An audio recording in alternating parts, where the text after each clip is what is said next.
Well, I'm out at the farm today. We got a couple projects to do here first this morning. You guys just a little view. It's actually about 25 acres. This is here's our old magnolia, which there's not enough film in this thing to show you all of that, but we have an old Christmas tree farm here. And it's been in the family for a while, but it's my wife's grandfather's place. We were here last night, and he needs a little help done today. So you're getting the view around from where I parked, and I'll bring you back later. And I got the woodshed and the pump house here. We're walking back to the barn, get some equipment out of there. I think we're just working with a dead battery today. All right, since most of you probably never thought about this, I thought I'd give you a quick lesson. Christmas trees, and there are tons of varieties, right?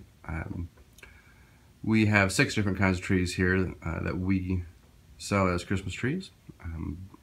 But those trees themselves, every year they need to get sheared. And so trees, if grown wild, they'll actually grow, depending on your climate, they'll grow wider or taller or things like that. They don't actually have that conical shape all by themselves. And we use, see, we got a couple of different heights in here. We use a couple of different tools, right? But these are called, well, actually I think the company name is called Banachie, but these little guys here, kind of like what you might do for clearing brush. They've got these 4 blades on it, and you notice the little guides. Let me run here on the platform so you can, I don't know, there's the light behind it. You might be able to see it, can't tell. But yeah, those little things start spinning away, and we actually have to go through and trim the branches. So each whirl, and that would be a horizontal row of branches, should be about 1 foot from each other. And you grow about 1 foot a year on Christmas trees. And this is what we use to shape them. There's about, I think in the field right now, we got somewhere between 5,000 and 7,000 trees, and yeah, each one of them by hand. So just about everything's gone hybrid these days, or hybrid electric, or all electric. We used to have just an old electric carry-all golf cart kind of style utility vehicle here, along with our Kawasaki mule that we had. And several years ago, Grandpa decided he was going to get this hybrid one because we could just put gas in it and go. We didn't have to stop to charge it. Great notion. In fact, it works real similar. Yeah, it's like the Civic hybrids, and I think the Prius and some of these other ones do the same thing, right? You know, or actually even the Chevy.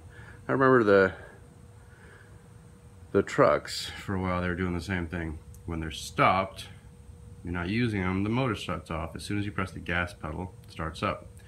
Well, that's great, except it's actually pretty hard on the battery, right? You've got to make sure that you're running it enough to charge back up, because you use most of your electricity in turning the motor over from the first time. Well, here's a little setup here, and as you can see, you know, there's the motor and all that good stuff. And I've got her cranked up to 11 because, well, it's all charged, right? The battery, it's not even wanting to take anything right now, because for the most part, all they use this for is just taking the trash out now. So it goes up the driveway and back. It doesn't run but maybe 45 seconds. So over time, it's wearing down. Now what I did to try and alleviate that is I grabbed one of these super cool solar trickle chargers, which work great, by the way, if you actually park in the sunlight. But out of habit,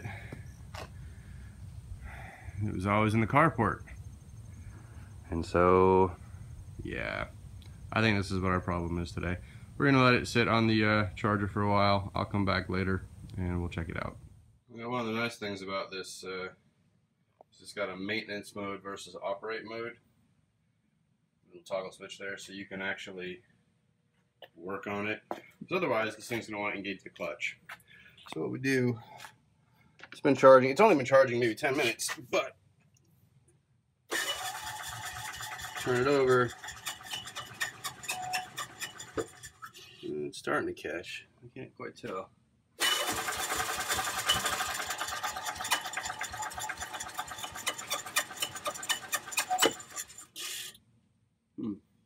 I don't know. I wonder if the choke's going. It says it's got plenty of fuel.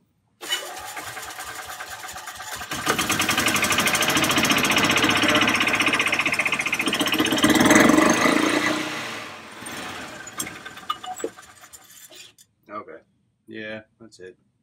Might be starving for fuel a little bit. We'll have to check the stuff. The filters look fine though. So, all right.